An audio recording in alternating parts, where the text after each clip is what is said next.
This episode of the BREWtally Speaking Podcast is brought to you by On Point Pomade. Keep your beard and hair looking on point with their line of pomades and beard oils over at onpointpomade.com. Use our code BSP15 at checkout and get 15% off your total purchase order. So thanks again to On Point Pomade for sponsoring our show.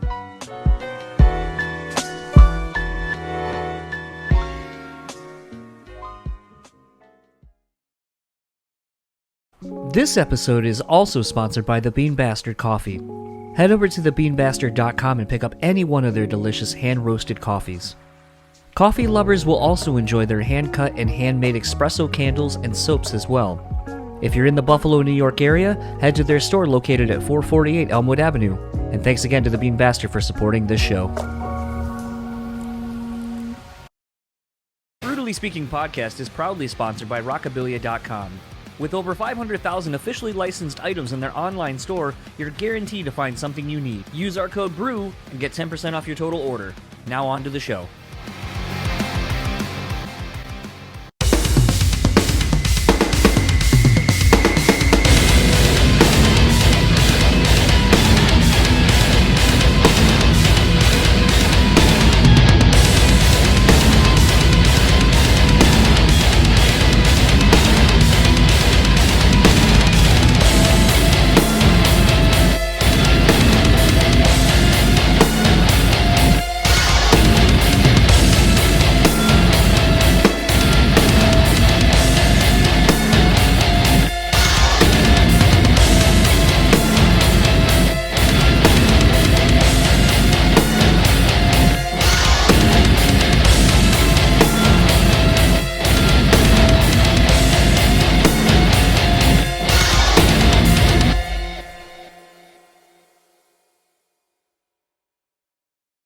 Your camera, his camera, and then the hard camera down the middle. I couldn't find a way to sit like where you're not kind of doing one of these like awkward things. So I kept making the comment. I was like, I feel like I'm looking like I have to take a nervous shit because I'm trying to like find the grip for my foot so I can set it down, but also not be moving around a whole lot. Right. And make it not noticeable. And everyone's like, oh, I didn't even notice it. I was like, oh, I'm going to have to go back and look and see if you just see me doing this. Like, where's that thing for my foot? Right. But no, Scott's a good dude. He was a really good, what a nice guy. Super nice dude. It was funny. I had to drive myself out there and all that because I just love Atlanta. I love spending time in Atlanta. And Scott's been a good friend since basically he found my show and then was like, wait, you're going to be down here? Like, you should come on and do my show. And I was like, okay, okay, sure. I don't know what the fuck we're going to talk about, but all right. I think I rode my motorcycle. I think I did ride my motorcycle there. Oh, yes, I did. I'm sure all the the other people in the neighborhood love that. I know I got a lot of looks because he didn't tell me what door to go through. He just gave me his gate code and all that. And then the next thing I know, I'm like walking through and it's like myself, my wife, and two of our friends. So essentially strangers. And, you know, I'm heavily tattooed, just like looking around, like kind of scoping out the place. And I'm like, oh God, I hope someone doesn't call the cops on me. Right. I don't think it's like that anymore. I hate to say it. Now, no. And I miss it. I wanted to be the scary guy. But now I walk in and it's like, oh, that's a nice tattoo. My neighbor did that. Well, I mean, that was probably a stick and poke then, potentially. If your neighbor was doing it back in the day. Yeah, I don't know. I kind of have reservations. Like I just went and got a filler piece on my leg the other day and I was like, God damn, like this sucks. Like I'm really running out of room now and all that's left are the really shitty parts. And then you're just like, man, I feel like I used to be able to sit for like 5, 6, 7 hours and it wouldn't be that bad. Now like 3 hour mark, I'm like, can we be done, please? This hurts. The last time I'm lucky because my girlfriend is like one of the best tattooists around, but the last time I got tattooed was May 8th because everybody was quarantined. And because everybody was quarantined, she couldn't work. So I'm like, hey, we're going to get tattooed, because it was, because like she's always booked. So there's never time for me because I ain't going to pay for my tattoo. So she got to make money. I don't blame her. Yeah, absolutely. That was how I ended up getting this piece about a week ago was my friend's house's roof basically had a leak in it, and the friend of his basically worked for a roofing thing. And he's like, I can get it all done $6,000 and I can do it like this weekend. And he was like, well, I was going to go on vacation. So I guess I'll just leave and go on vacation for a couple of days, and I'll work now the week that I was planning on taking off. And then I was like, hey, if you want to do something, like, what do you want to do? Like, what's something fun you want to do? And he's like, well, kind of want to do this, but like, I don't really want to like charge you a whole lot for it. And then I was like, that's cool. I understand this is a whole like money making thing. So totally get it. An hour, like 6 hours later, he's like, can you do like Wednesday at this time? And I was like, yeah. And he's like, all right, cool. And then so I was like, oh, you made all your money, didn't you? And he goes, yeah, now I can do the fun thing. So it's kind of fun when you get to do those things and just have friends hurt you for hours. But the whole reason you're actually here to talk isn't just to bullshit with me necessarily, but this Saturday, The Ball is premiering on March 27th, as of when you're listening to this, at 6 p.m. Pacific time. I always want to say Pacific Standard Time, and I think that's actually how come? I guess we're used to watching it on TV.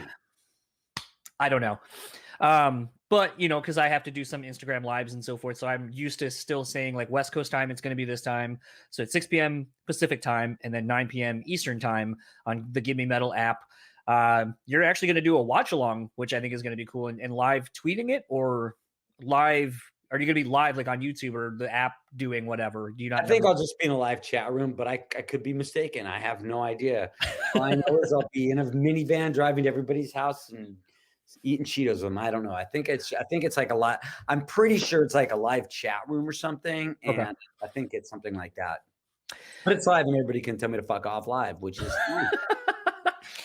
So something I actually wanted to talk about before we get talking about The Ball, just because I think this is a really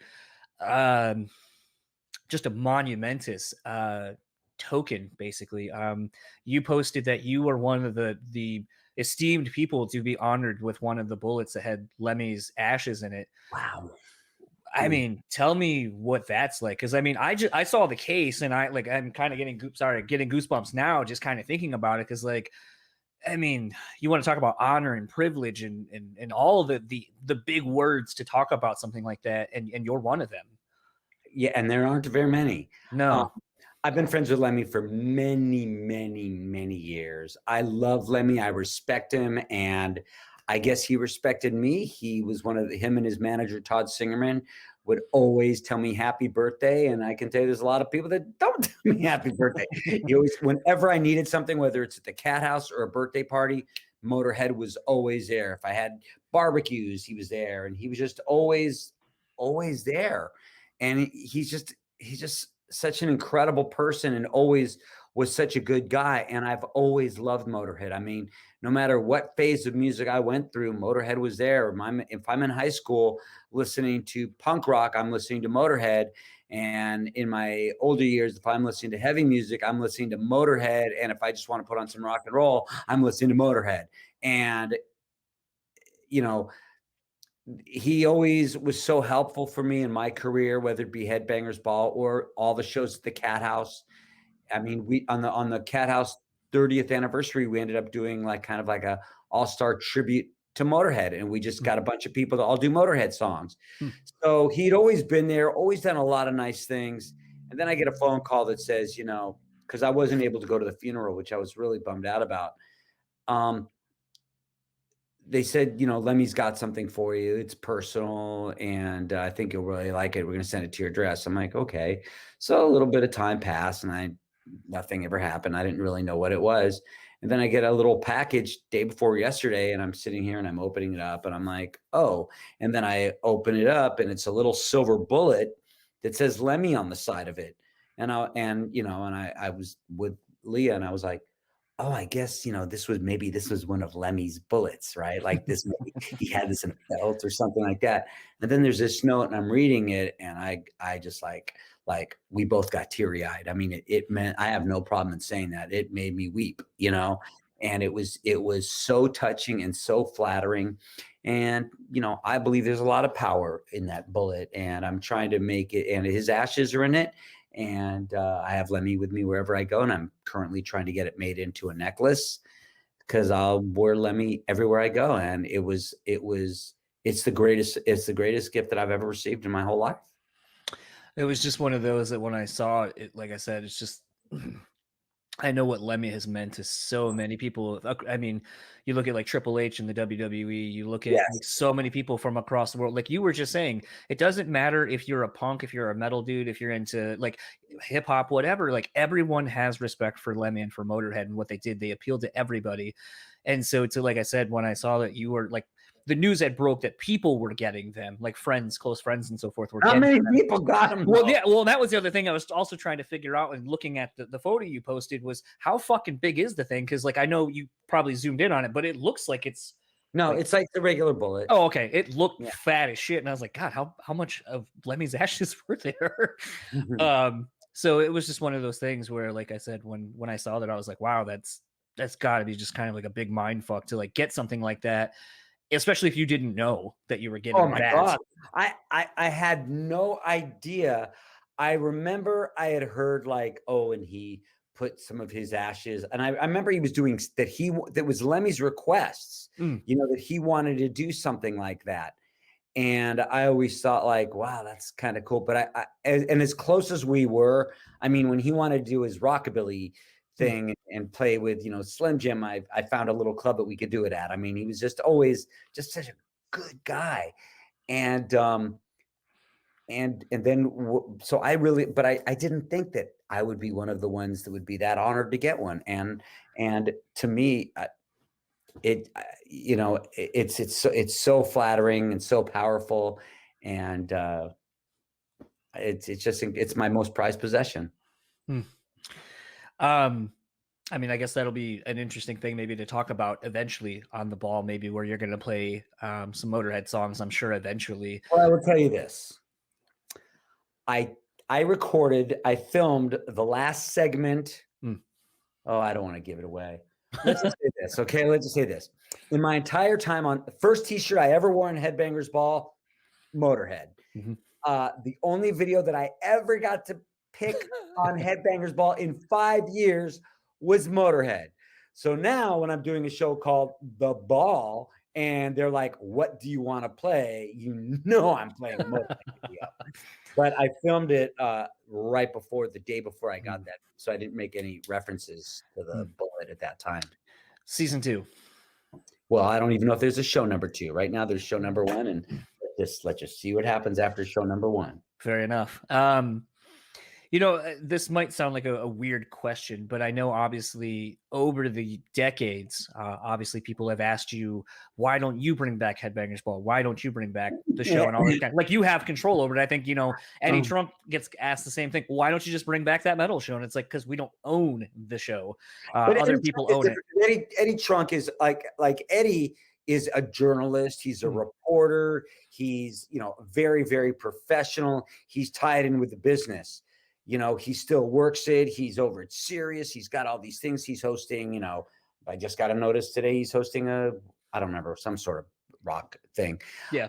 So I'm kind of like, Riki the dirt bag, and that's, I don't have a team.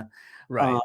So it wasn't for lack of, it was just like, I don't make press kits and go pitch to all the networks. Hi, I'm Riki Rachtman. Now I'm going to do the Headbangers Ball again. As much as everybody used to say every single day, bring back the ball, which is odd that they would say bring back the ball because the show is called Headbangers Ball. And now I'm doing a show called The Ball, but it's not the Headbangers Ball. It's like, oh, you're going to bring back the ball? No, I'm going to give you Headbangers Ball, which is quite different than Headbangers. I'm giving you the ball, which is quite different. You guys know what I'm talking about. Right. Anyway, I always wanted to do it. This is great because this is something that I've wanted to do, and I'm doing it. And the premise of this show is I want to do it because I want to have fun. That's it. That's there is no motives of me getting money or me getting famous or me getting out there again. I mean, I never went away, first of all. The reason I'm doing it is because I think it's going to be fun. Yeah. I think the thing that's interesting about it, and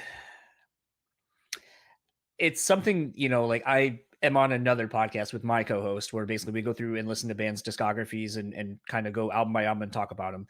And a lot of the records I've had to listen to this year since joining are bands I don't really give a shit about and genres I don't like. Like having to listen to, death metal and black metal and at times grind metal and stuff like that. And it's just like, it's easy for me not to find and just go, I don't like it because of this. This is why I don't like it. So what I've tried to do is have the approach of, I want to make sure that I'm trying to find things in it that I do like, because it's easy for me to write something off, and people who love, and this is someone's favorite band probably. So I don't want to just negate their experiences or the things they like.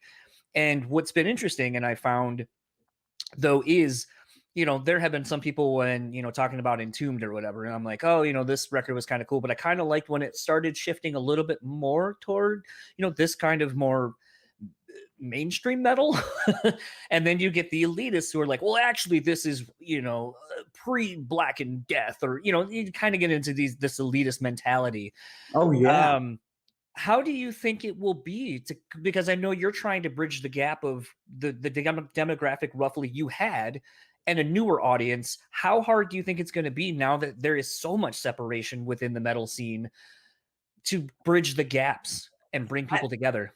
I think the biggest separation is the people that, and please understand, when I helped come up with the music for the show, it is not the Cat House. If it was the Cat House, it would be Faster Pussycat and LA Guns and Junkyard and Jet Boy, and it would be, Hanoi Rocks and all those bands. This isn't that show. This is the Ball.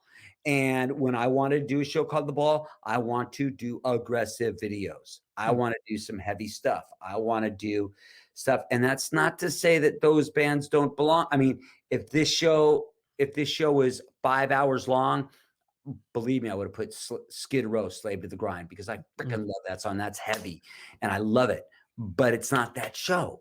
Right. And I've only got this short amount of time. So rather than me worrying about trying to please everybody, I'm like, okay, here's the deal. There's going to be some fast stuff. It's going to be some aggressive stuff. There's going to be some songs you definitely know. One song was a massive hit that you might even be sick of hearing, but I'm going to throw that in right into something new, right into something old. I mean, my goal is that, people would stop me all the time and say, dude, you turned me on to Pantera. You turned me on to this. I want somebody my age to say, dude, you turned me on to Power Trip. I want that kind of stuff to happen as much as I want a kid to come up to me and say, oh my God, I wasn't really that into Death Angel or Exodus. So you can't sit here and say, that's so bad that you didn't spend time playing a, name whatever 80s band, or Guns N' Roses. Why didn't you play Guns N' Roses? That's your favorite band, and that's your this, and you love this. Why don't you play that? It's like, because it's not that show. This is a little more outlaw. This is a little more underground. I only say the word heavy music. I don't say metal. There was a show called That Metal Show, and I would say that the songs that we're playing are very different than the songs that he played. And his show will get 10 times more viewers than the Ball will, because he'll play something from Motley Crue and Bon Jovi when maybe I wouldn't on the Ball. You mentioned a band like Power Trip, and God, what a tragedy. Another one with Riley passing. And it really sucked. It was cool to see Body Count win the Grammy. It would have been cooler if it was the track that had Riley on it. Yes. I mean, but I think, Ice, I don't think he necessarily mentioned Riley in his acceptance speech, but I know on Twitter, he basically was like, this one kind of goes to Riley as well. What are some of the newer bands that have you excited about, heavier music? I love getting into something that I hate at first and then like it. Like, for me, I think a lot of the new bands are, I'll tell you right now, women are killing it in heavy music.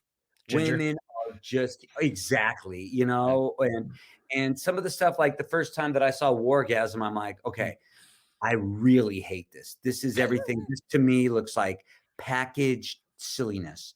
And then I'm like, okay, this is a song, okay, or like Spirit Box, like what is this? This is very electronic. This is, and then maybe I'll listen to a little bit more Pupil Splicer, some of the newer stuff that I'm just sort of getting into. And I'm not saying that I'm an old school fan of that. I do love Code Orange. I wish we were playing Code Orange video on this show, because that's a band that, when they did the Headbangers Ball and they did their live performance, they asked me to host it. Right. And that meant a lot because I like Code Orange, but you know, they went for me, and that was very, very flattering. There is newer bands that, you know, for me, sometimes I'll say, oh yeah, I love this band, they're new, and they're like, yeah, they've been around for 15 years. I'm like, hey, it's brand new to me, you know. Right. I think there's great stuff that you can find. And as an example, if you want to hear something that reminds you of an old school thrash band, you get Power Trip, because Power Trip reminds me of a little bit of, you know, maybe a little Prong, maybe a little Pantera, just a lot of thrash. And I mean, of the genres that I like a lot, I like thrash. I do. But that's not to say that I don't like Cinderella, you know. And you can like both, or maybe you can't, but I do. But they're not going to be on the ball. Not this. Right. Maybe I'll do another show one day. Maybe I'll do a show that's cat house music, and maybe I'll do a show that's all old school, but I've got a small amount of time. And the other thing you got to remember is we made sure, and Give Me Metal and Knotfest did such a good job with this. They made sure that these were videos that we could get licensed to play, because I don't want to put the show out there and find out that they took it down. Right. So when I said, hey, let's get this thing by, you know, Maiden, it's like we couldn't get it, or people don't have masters. But we still got good videos. I'm happy with the videos we have. What in the day and age where it seems like kind of the playlist and tastemakers are kind of king right now, has there been thoughts to do like your own curated, you know, maybe monthly Spotify playlist or something?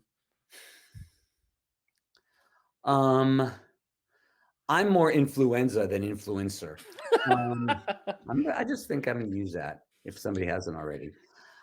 I think if people listen to Riki Rachtman's playlist, they would be quite surprised, because as much as I do love my punk rock, because that's where I came from, but I also love my Shooter Jennings and Dale Watson, and I also listen to some, you know, obscure bands. I listen to everything, you know. I'm not to say that I don't like Machine Gun Kelly very much, but I don't hate Youngblood. I mean, same. Uh-huh. I said same. I want to hate him. I want to hate him so You bad. want to hate Youngblood? I want to hate him. Oh my God. Did you see that video he just did with Avril Lavigne where he played with her and did some of her covers? No? She can really sing. I know. And here's, I mean, this is kind of the music nerd in me coming out. Yeah, That everybody was- don't listen that to was- this. Don't listen to this part, okay? We're going to have fun right now. That was if I read correctly, that's the first time she's played it in key, in the key it was actually written in like a decade. I am not an Avril Lavigne fan. No, When I heard her and Youngblood doing that song, yeah, I was like, oh, this girl, like, she was really good. I know that somebody's going to take this little snip and say, Riki Rachtman's big Avril Lavigne fan. You know, whatever. But I'm telling you, you know, I don't care who you are, you can appreciate talent. And that, and they did that song, and I was like, that's really good. However, it won't be on the ball. No. I heard her do Chop Suey one time, and it was one of the worst things I've ever heard. But as far as her doing that song, wow, she nailed it. She was really, really good. Yeah, it was. I mean, I love kind of everything as well.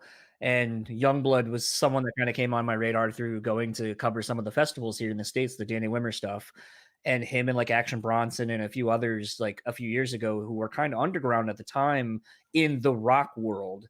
And, you know, now you see Youngblood with Bring Me, who are arguably one of the bigger rock bands at this point internationally. And they put on a show, which is good. That's why I like, you know, I saw Bring Me to the Horizon at one of Danny's festivals.